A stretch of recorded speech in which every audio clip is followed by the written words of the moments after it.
కృష్ణా జిల్లాల అంశంలో కేసీఆర్ పై సీఎం రేవంత్ రెడ్డిది ఒట్టి గోబెల్స్ ప్రచారం అంటున్నారు నిరంజన్ రెడ్డి. మరణ శాసనం అంటూ పడికట్టు పదాలతో రేవంత్ డైవర్షన్ పాలిటిక్స్ నడిపిస్తున్నారన్నారు. సెక్షన్ 3 సాధించింది ఎవరు, కేసీఆర్ కాదా అని ప్రశ్నించారు. కృష్ణా జిల్లాలో 575 టీఎంసీలు కావాలని అపెక్స్ కౌన్సిల్ ని కోరారు. కాంగ్రెస్ పాలనలోనే తెలంగాణకు నదీ జలాల్లో అన్యాయం జరిగింది అంటున్నారు నిరంజన్ రెడ్డి. బనకచెర్ల ప్రాజెక్ట్ ని అడ్డుకోకుండా కేసీఆర్ పై ప్రభుత్వం దుష్ప్రచారం చేస్తుందంటున్నారు. 3ని సాధించింది కేసీఆర్ కాదా? 573 టీఎంసీల నీళ్లు కావాలని అఫిడవిట్ సమర్పించింది కేసీఆర్ ప్రభుత్వం కదా, కేసీఆర్ కాదా? 50 ఏళ్ల కాలంలో కాంగ్రెస్ చేసిన ద్రోహానికే కదా తెలంగాణ ఎండిపోయింది.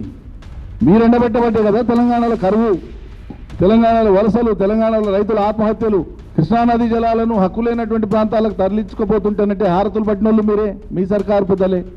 తెలంగాణ ఉద్యమాన్ని చిన్నగా చేసి చూపించి మీ ఆంధ్ర అధినాయకుల అడుగులకు మడుగులొత్తి వాళ్ళు సంబరపడేటట్లు ఆ రోజు మాట్లాడింది, పొగిడింది మీరే. ఇవన్నీ కాదనుకుంటే ఇలా బనకచెర్ల ద్వారా గోదావరి నీటిని పెన్నా బేసిన్కు అనుమతులు లేకుండా, నీటి కేటాయింపులు లేకుండా అక్రమంగా తరలించకపోవడం కోసం ఆంధ్రప్రదేశ్ ప్రభుత్వం చేస్తున్నటువంటి ప్రయత్నానికి మీరు అడ్డుకట్ట వేయకుండా మళ్ళీ అదే మాటలు మాట్లాడుతున్నారు. ప్రజలకు వివరణ ఇవ్వాల్సింది పోయి నువ్వు అంటానంటే కేసీఆరే రావాలంట. ఏనాడన్నా సంస్కారవంతంగా వివరించిందా మీరు?